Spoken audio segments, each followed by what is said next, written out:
నమస్కారం సార్. నమస్కారం సార్ మీ పేరు సార్? నా పేరు మెండు లక్ష్మణరావు. ఎవరు సార్? టీ కొత్తపాలెం. ఏం చేస్తున్నారు సార్? వ్యవసాయం చేస్తాం. లేదు సార్, ప్రధానంగా చంద్రబాబు గారి హయాంలో రైతుల పరిస్థితి ఎలా ఉందంటారు? జగన్ గారి హయాం వచ్చినాక రైతుల పరిస్థితి ఎలా ఉందంటారు? గతంలో 2014 నుంచి 2019 వరకు రైతాంగం నీళ్ళెద్దడి వచ్చినప్పటికీ కూడా మా వైపున ఎకరానికి 40 బస్తాలు పండి రైతాంగం చాలా సుభిక్షంగా ఉండారు. ఆ తర్వాత అప్పుడు చంద్రబాబు గారి హయాంలో డ్రైన్లు కానీ ఇరిగేషన్ పంట కాలువలు కానీ ఎప్పటికప్పుడు ప్రతి సంవత్సరం కూడా దాని మీద స్పెషల్ ఆఫీసర్లను పెట్టి ఇరిగేషన్ కాలువలు డ్రైనేజీలు కూడా తవ్వించడం వల్ల మరి ఎప్పుడైనా వర్షాకాలంలో రెయిన్ ఎక్కువగా పడ్డప్పుడు పొలాలు ముంపు బారిన పడుకోకుండా డ్రైన్లోకి వెళ్ళిపోయాయి. అట్లాగే 2019 తర్వాత జగన్మోహన్ రెడ్డి వచ్చిన తర్వాత ఎక్కడా కూడా డ్రైనేజీ వ్యవస్థ అంతా కూడా జిల్లా ప్యాకేజీలు పెట్టి జిల్లాలో ఒక కాంట్రాక్టర్కి ఇవ్వటం వల్ల అతను సరిగ్గా వర్కులు చేయకోకుండా వెళ్ళిపోవటం వల్ల ఈ 4 సంవత్సరాల్లో రైతాంగం చాలా పంటలు వేసేసుకుని మొత్తం పండించి ఇంటికి తెచ్చుకునే పరిస్థితి లేకోకుండా చాలా ఇబ్బంది పడి చాలా అప్పుల పాలైపోయారు. ప్రధానంగా రైతులకు అండగా ఉండటం కోసం రైతు భరోసా కేంద్రాలు ఏర్పాటు చేసే ఉన్నారు. సంబంధించినంతవరకు మొన్న తుఫాను కూడా వచ్చింది. రైతులకు అండగా రైతు భరోసా కేంద్రాలు నిలబడ్డాయా? అదేవిధంగా రైతు భరోసా కేంద్రాల్లో రైతులు పంట వేసుకున్న దగ్గర నుంచి అమ్ముకున్నంత వరకు రైతు భరోసా కేంద్రాలు తోడుగా ఉంటాయంటున్నారు. రైతు భరోసా కేంద్రాలు ఎలా ఉంది పరిస్థితి? నాకు తెలిసి రైతు భరోసా కేంద్రాలు వాళ్ళ కార్యకర్తలకి వాళ్ళ నాయకులకి కాంట్రాక్టుల కోసం బిల్డింగులు కట్టించారే తప్ప రైతు భరోసా కేంద్రంలో ఎక్కడా కూడా రైతాంగానికి సంబంధించిన యూరియా కానీ డిఏపి కానీ ఎరువులు కానీ ఎక్కడా కూడా అందుబాటులోకి ఇవ్వాల. అట్లాగే మొన్న వచ్చినటువంటి తుఫానులో రైతాంగం విపరీతంగా దెబ్బతిన్నారు. మిచాంగ్ తుఫాను వల్ల మొత్తం సాప చుట్టేసుకున్నట్టు వరి పైరు మొత్తం పడిపోయిన సందర్భాల్లో మేమంతా కూడా రైతాంగం అంతా వెళ్ళి ఎంఆర్ఓ ఆఫీసు దగ్గర మేము వెళ్ళి మరి రైతాంగం ఈ రకంగా దెబ్బతింది మీరు పరిశీలన చేయమంటే ఆల్రెడీ మేము ఆర్బీకే కేంద్రాల నుంచి సచివాలయాల నుంచి మొత్తం మరి రాసేసాము. దానికి ఏం ఇబ్బంది లేదు. జగన్ గారు అందరికీ కూడా నష్టపరిహారం వేస్తాడని చెప్పారు. కానీ రైతులు వర్షం పోయిన తర్వాత నీళ్ళన్నీ డ్రైన్లోకి తీసేసుకుని పంట కుళ్ళిపోతుందనే ఆలోచనతో ఎక్కువ 7,000 8,000 పెట్టి కోతలు కోయించేసుకున్న తర్వాత కోతలన్నీ కోసేసుకున్న తర్వాత అప్పుడు వచ్చి మరి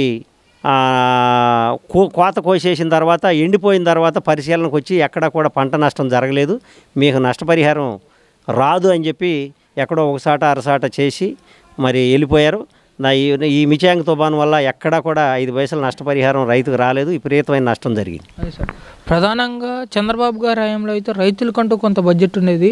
ఆ బడ్జెట్తో రైతులకు కావాల్సినటువంటి ట్రాక్టర్లు కానివ్వండి అవన్నీ సబ్సిడీ మీద వచ్చేవని చెప్పి అన్నారు. అదేవిధంగా చూసుకుంటే జగన్ గారి హయాం వచ్చినాక అసలు కొంతమంది అయితే బడ్జెట్ లేదని అంటున్నారు, కొంతమంది చాలా తక్కువ బడ్జెట్ ఉంది కానీ రైతులకి ఉపయోగకరంగా లేదంటున్నారు ఆ బడ్జెట్. దాని మీద మీరు ఏమంటారు? గతంలో చంద్రబాబు గారు ఉండగా రైతు రథం అని చెప్పి పెట్టి రైతాంగానికి ఎవరికైతే సామాన్య మధ్యతరగతి రైతులు ఉండారో వాళ్ళకి రైతు రథం అని చెప్పి ఒక ట్రాక్టర్ ఇవ్వటం, ఆయన్ని ఆర్థికంగా ఎదుగుదలకి వ్యవసాయంలో ఏ విధమైనటువంటి లోటుపాట్లు లేకుండా వ్యవసాయం చేసుకునే విధంగా తోడ్పాటు చేసి రైతు రథాలు ఇచ్చారు.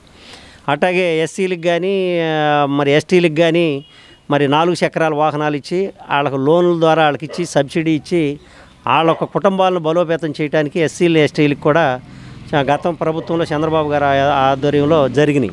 కానీ ఇవాళ అసలు ఎవరికి కూడా ఇవాళ ఇస్తున్నామని చెప్పని అంటున్నారు. ఎక్కడ కూడా ఎస్సీలకు కానీ ఎస్టీలకు కానీ ఏ విధమైనటువంటి లోన్లు ఇవ్వకోకుండా మభ్యపెట్టి ఎక్కడ కూడా ఏ విధమైనటువంటి సదుపాయాలు జరగల. ప్రధానంగా చూసుకుంటే ఇప్పుడు వచ్చేసరికి మన రాష్ట్రంలో చాలా వరకు రైతులు ఆత్మహత్యలు చేసుకు చనిపోయారని చెప్పి ఎన్సీఆర్బీ ర్యాంకింగ్ ప్రకారం తెలిసింది. ఈ ఆత్మహత్యల కారణం ఏమంటారు? ప్రధానంగా ఈ ఆత్మహత్యలకి కారణం ఏంటంటే ప్రధానమైన కారణం రైతు ఏదన్నా తుఫాను వచ్చి ఇబ్బంది పడ్డప్పుడు ప్రభుత్వం ఆదుకోవాలి.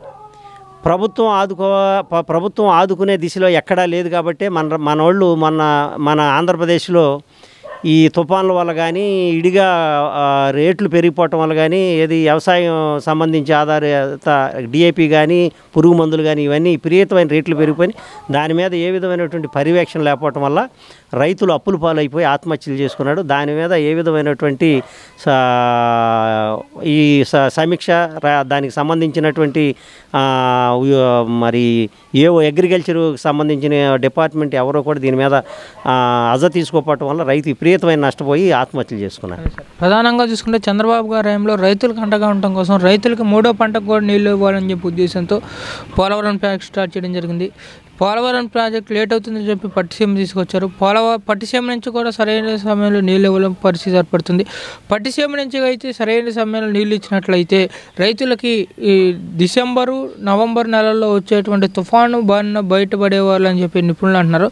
ఇదే పోలవరం ప్రాజెక్టు కింద ఇద్దరు ఇరిగేషన్ మినిస్టర్లు పనిచేశారు. ఒకరు వచ్చారు అనిల్ కుమార్ యాదవ్ గారు, ఒకరు వచ్చారు కంబాటి రాంబాబు గారు. అసలు పోలవరం గురించే పట్టించుకోలేదు. దాని మీద మీరు గతంలో తెలుగుదేశం ప్రభుత్వం హయాంలో మొదలుపెట్టి 72% అవజేసినటువంటి పోలవరం ప్రాజెక్టు ఈ ఆంధ్రప్రదేశ్కి గుండెకాయ. ఆంధ్రప్రదేశ్ ప్రభుత్వం పోలవరం కనుక పూర్తి అయినట్టే కృష్ణా డెల్టా ప్రాంతం 3 పంటలు పంటడానికి కూడా అనువుగా ఉండేది. దానివల్లనే మరి ఆ ప్రాజెక్టుని మరి ఆ 2014 నుంచి 19 వచ్చే టయానికి 72% పూర్తి చేశారు. ఇంకా 20% పూర్తి చేయడానికి ఇద్దరు మంత్రులు మానారు.